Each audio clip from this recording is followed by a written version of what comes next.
বন্ধুরা, পুরো ইংল্যান্ডের টিম কান্নাকাটি শুরু করে দিয়েছে। তৃতীয় টেস্ট ম্যাচ হারার পর ইংল্যান্ডের কান্না থামছেই না। আমি তো ইংল্যান্ডকে বলবো তারা যেন চুপ না করে আর একটু বেশি করে কাঁদে, আর এত কান্না করে যেন লন্ডন থেকে দিল্লি পর্যন্ত আওয়াজ শোনা যায়। আর ইংল্যান্ডের টিম হারার জন্য এখন তো ভারতকে দোষও দিতে পারবে না, আর দোষ দেবেই বা কি করে বলুন।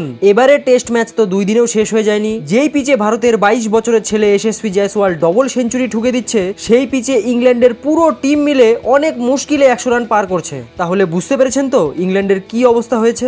আর ইংল্যান্ড তো এবার এটাও বলতে পারবে না যে ভারত তাদের অভিজ্ঞ প্লেয়ারদের দিয়ে খেলিয়েছে। আর ম্যাচ হারার পরে ইংল্যান্ডের লোকেরাই, ইংল্যান্ডের মিডিয়ারাই ইংল্যান্ডের টিমকে এখন দোষ দিচ্ছে। আর তৃতীয় টেস্ট ম্যাচ হারার পর ইংল্যান্ডের ওপেনার বেন ডাককে যখন জিজ্ঞেস করা হয় যে এসএসপি জয়সওয়ালের আক্রমণাত্মক টেস্ট খেলার পেছনে আপনাদের কি বক্তব্য রয়েছে, তখন বেন ডাক বলে যে জয়সওয়ালের আক্রমণাত্মক খেলা নাকি তাদের জন্যই হয়েছে, কারণ ইংল্যান্ড টিম নাকি সবার আগে টেস্ট ক্রিকেটকে টি20 ফরম্যাটে খেলা শুরু করেছে, তাই সমস্ত ক্রেডিট নাকি ইংল্যান্ডের। ইংল্যান্ড ম্যাচ তো জিততে পারেনি, তাই ক্রেডিট নিজের নামে করে নিল। তবে বেন ডাকেটকে আমি একটাই কথা বলতে চাই যে যখন তার জন্মই হয়নি তখন বীরেন্দ্র সেবক টেস্ট ম্যাচ টি20 ফরম্যাটে খেলতো। তবে আপনাদের এই ব্যাপারে কি বলার রয়েছে বন্ধুরা, নিচে কমেন্ট করে অবশ্যই জানাবেন।